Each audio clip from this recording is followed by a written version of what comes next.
च्या आठवड्यामध्ये चंद्रपूरमध्ये दिवसा ढवळ्या बॉम्बस्फोट झाला अध्यक्षमहोदय. बॉम्ब फेकला गेला. बल्लारशाह नावाच्या शहरामध्ये मालू नावाचं एक प्रतिष्ठान आहे.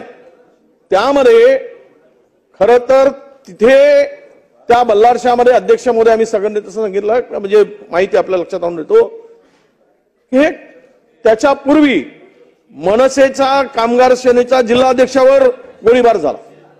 त्यानंतर बल्लारपूरमध्ये बॉम्बफेक पेट्रोल बॉम्ब आणि कट्ट्यातून गोळीबार केला.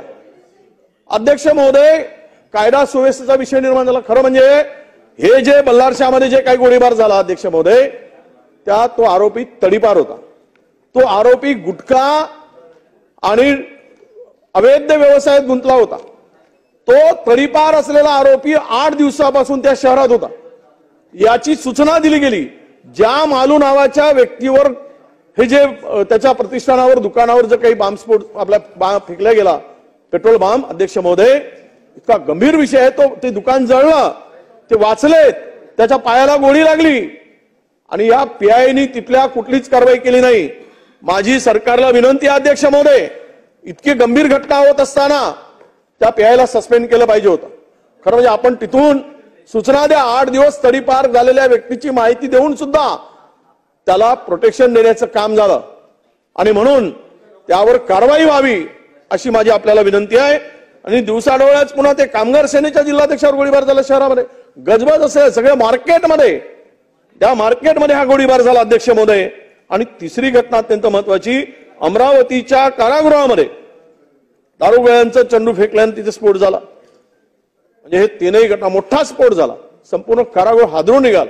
आणि या सगळ्यामध्ये हे जे सगळ्या घटना राजरोस होत आहेत ते क्रिमिनल जे आहे यांना कुणाचं प्रोटेक्शन आहे. कोण या एवढी हिंमत का वाढली. कायदा सुव्यवस्थेचे काय दिनवळे निघालेत. पोलिसांचा धाक करायला नाही. पोलीस काम करायला तयार नाहीत अध्यक्ष महोदय. म्हणून आपल्याला विनंती आहे या सर्व प्रकरणाची विदर्भातच आमचे गृहमंत्री आहेत. विदर्भामधल्याच या सगळ्या घटना आहेत म्हणून याची चौकशी होणे आवश्यक आहे. आणि या जे दोषी आहेत खरं तर यांना आता पाठीशी घालण्याची गरज नाही. सगळे अवैध धंद्यामध्ये यंत्रणा कामाला लागली आहे. सराज रोजपणे हप्ते वसुली सुरू आहेत अध्यक्ष महोदय. आणि म्हणून या सगळ्यांचे कायदा सुव्यवस्थेची जी काही आताची परिस्थिती निर्माण झाली कायद्याचा धाक या कुणावरही राहिला नाही.